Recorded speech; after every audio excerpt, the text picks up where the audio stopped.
বরগের মরিচ কলা, নিশ্চয়ই এই কথাটা শোনার পর নোয়াখালীবাসী বুঝে গেছেন কি করতে চান। আসসালামু আলাইকুম, কি অবস্থা সবার। আমি কুমিল্লার মেয়ে হয়ে নোয়াখালীর এই খাবারটার প্রতি ফ্যান হয়ে গিয়েছি, যার কারণে যখনই আমি গ্রামে যাই তখনই ছোট কোনো তাজা মাছ পেলে আমি এটা করি। তো সেদিন পুকুরে অনেক ছোট মাছ পাওয়ার পর সবাই একসাথে বসে ক্লিন করছি।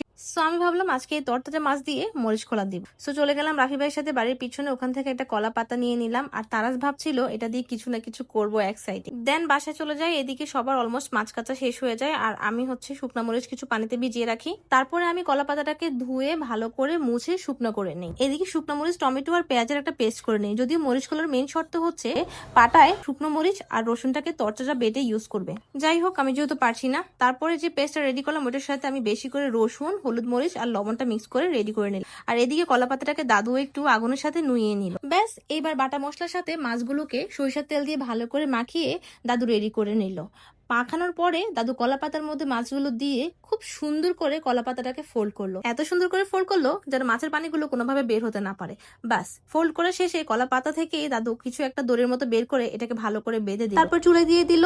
অলমোস্ট এটা 1 ঘন্টা রান্না হলো। রান্না করার সময় আমি চিন্তা করছিলাম যদি এটা কাঁচা থেকে যায়, কোনোভাবে না হয়, টেস্ট যদি খুব বাজে আসে, মনটাই খারাপ হয়ে যাবে। তারপর যখন ওপেন করলো, এত সুন্দর অ্যারোমা ছড়াচ্ছিল, অ্যারোমাতেই বুঝে গিয়েছিলাম জিনিসটা অনেক জোস হবে। তারপর আর কি তর সইছিল না, একটু টেস্ট করে নিলাম। টেস্টের পর বললাম, না দাদু, জিনিসটা অস্থির। এত সুন্দর একটা ওয়েদার, তার উপরে পুকুরের তরতাজা মাছ। ছোট মাছের উপর আমি বরাবরই প্রেমে পড়ে থাকি, আর সাথে এই ধরনের মরিচ কলা গরম ভাতের সাথে কার না ভালো লাগবে বলেন। নোয়াখালীর এই খাবারটা তাদের প্রেমেই ফেলে দিল।